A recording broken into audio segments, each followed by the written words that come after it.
¿Qué tal? Mi nombre es Daniela Lozano, soy psicóloga clínica y les voy a hablar sobre los criterios diagnósticos del trastorno del espectro autista. Muy bien, pues empecemos. Como inciso A, tenemos las deficiencias persistentes en la comunicación social y en la interacción social en diversos contextos, manifestado por lo siguiente, actualmente o por los antecedentes. Dentro de este inciso A encontramos 3 puntos importantes. En el primero, las deficiencias en la reciprocidad socioemocional varían. Por ejemplo, desde un acercamiento social anormal y fracaso en la conversación normal en ambos sentidos, pasando por la disminución en intereses, emociones o afectos compartidos, hasta el fracaso de iniciar o responder a interacciones sociales. Número 2. Las deficiencias en las conductas comunicativas no verbales utilizadas en la interacción social varían. Por ejemplo, desde una comunicación verbal y no verbal poco integrada, pasando por anomalías del contacto visual y del lenguaje corporal, o deficiencias de la comprensión y el uso de gestos hasta una falta total de expresión facial y de comunicación no verbal. Número 3. Las deficiencias en el desarrollo, mantenimiento y comprensión de las relaciones varían. Por ejemplo, desde dificultades para ajustar el comportamiento en diversos contextos sociales, pasando por dificultades para compartir juegos imaginativos o para ser amigos, hasta la ausencia de interés por otras personas. Es muy importante especificar la gravedad actual. La gravedad se basa en deterioros de la comunicación social y en patrones de comportamiento restringido y repetitivo. Vamos a ver ahora el inciso B de los criterios diagnósticos. El inciso B es patrones restrictivos y repetitivos de comportamiento, intereses o actividades que se manifiestan en 2 o más de los siguientes puntos, actualmente o por los antecedentes. Dentro de este inciso B encontramos 4 puntos importantes. Número 1, están los movimientos, que es la utilización de objetos o habla estereotipados o repetitivos. Por ejemplo, estereotipias motoras simples, alineación de los juguetes o cambio de lugar de los objetos, ecolalia y frases idiosincrásicas. Número 2. Insistencia en la monotonía, excesiva inflexibilidad de rutinas o patrones ritualizados de comportamiento, verbal o no verbal.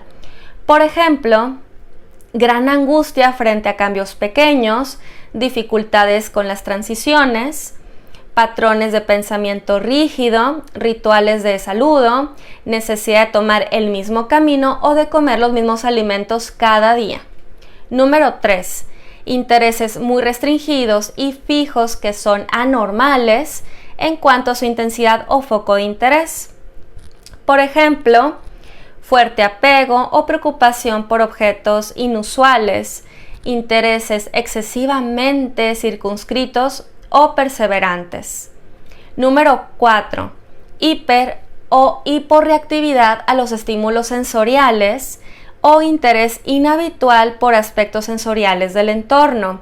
Por ejemplo, indiferencia aparente al dolor, temperatura, respuesta adversa a sonidos y texturas específicos, olfateo o palpación excesiva de objetos, fascinación visual por las luces o el movimiento. Es también muy importante especificar la gravedad actual. La gravedad se basa en deterioros de la comunicación social y en patrones de comportamiento restringidos y repetitivos.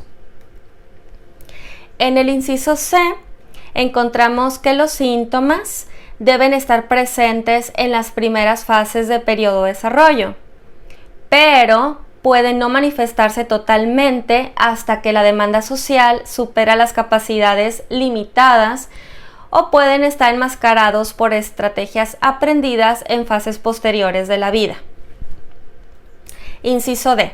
Los síntomas causan un deterioro clínicamente significativo en lo social, laboral u otras áreas importantes del funcionamiento habitual. Inciso E.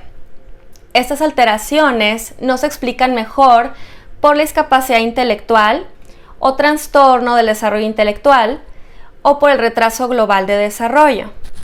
La discapacidad intelectual y el trastorno del espectro autista con frecuencia coinciden para hacer diagnósticos de comorbilidades de un trastorno del espectro autista y discapacidad intelectual.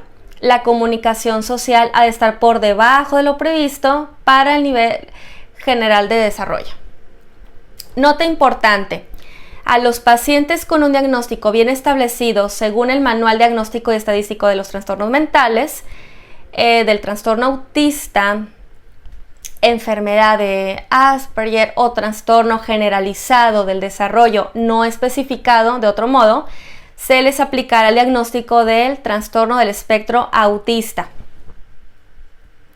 Los pacientes con deficiencias notables de la comunicación social, pero cuyos síntomas no cumplen los criterios del trastorno del espectro autista, deben ser evaluados para diagnosticar el trastorno de la comunicación social. Sí, la pragmática.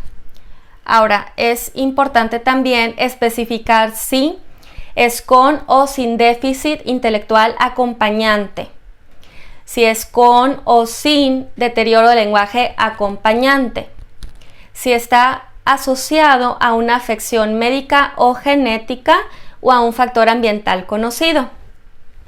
Ok, y bueno, pues aquí nada más aclarar que se debe codificar adicional para identificar la afección médica o genética asociada. Siguiente, si está asociado a otro trastorno de neurodesarrollo, mental o del comportamiento. Y es importante también utilizar un código adicional para identificar el trastorno de neurodesarrollo, mental o del comportamiento asociado. Y por último, si es con catatonia, sí, que también se debe utilizar un código adicional si es catatonia asociada a trastorno del espectro autista para indicar la presencia de la catatonia concurrente. ¿Ok? Pues muchísimas gracias, sería todo por este tema.